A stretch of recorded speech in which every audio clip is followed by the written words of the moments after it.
Welcome to Arizona. The Wandering Buffaloes are wandering into Fairbank, Arizona. This is a ghost town. It was known as Kendall, and it got its name Fairbank. It was named after a Chicago investor. His name was Nathaniel Fairbank. So the town was established in 1881. The reason why it was established, it boasted to have like the nearest railroad to the town of Tombstone.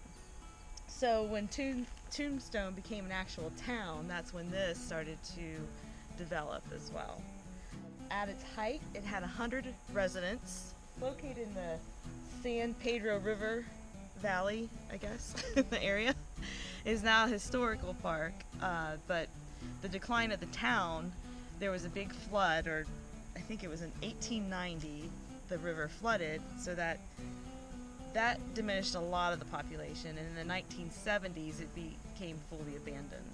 It is a park, a historical park that you can, walk through the trails and visit, but you do have to stay out of some of the buildings if they're unsafe.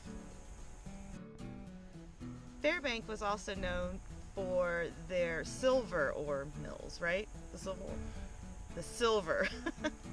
So along the San Pedro River, there was a series of mills that was built to process the ore. All right, here we are at the cemetery for the town of Fairbank, Arizona, yeah.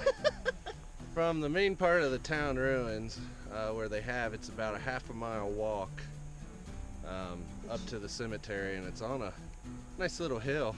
It's got a real pretty view around it.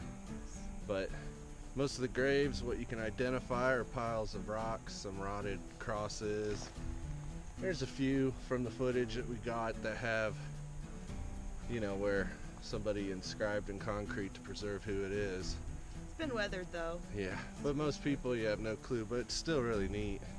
Come up, it's a good walk, it's very beautiful. Relaxing up here. You will have to wear hiking shoes to get here. A lot of snake holes everywhere. Yes. Back from the cemetery. Yeah. This is a sad trail. I just can feel like the energy and stuff. You got dizzy for a second too. Well, yeah, I still kind of am. That was weird. I was just walking and talking, and then all of a sudden it just hit me like a wall. It was weird.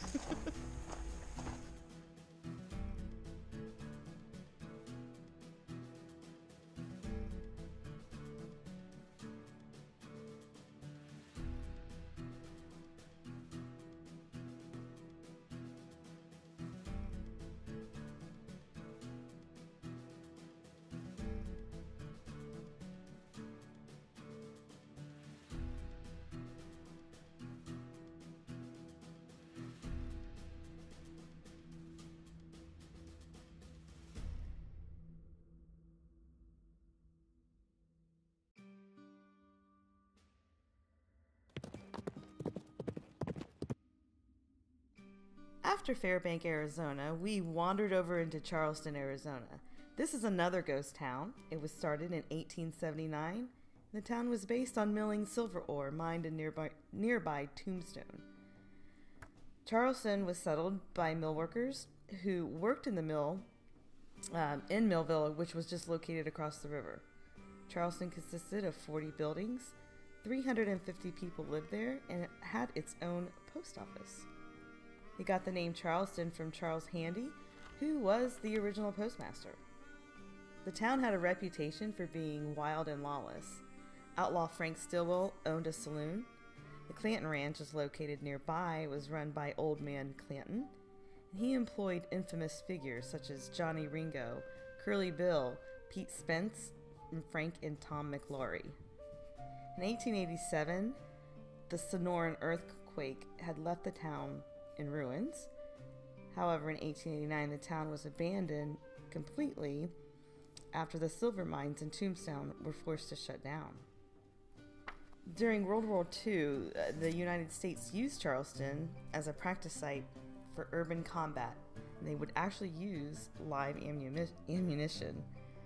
And the remains of the town is located on the west bank of the river.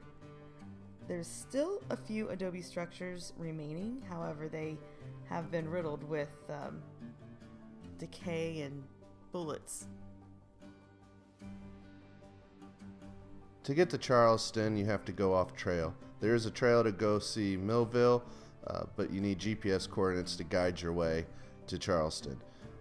You have to walk through dense brush, a lot of thorns, over a barbed wire fence, train tracks, and down a steep embankment to the river. If there is a lot of rain in the forecast, or if there has been heavy rains, I do not recommend trying to cross, as its conditions will make it very dangerous.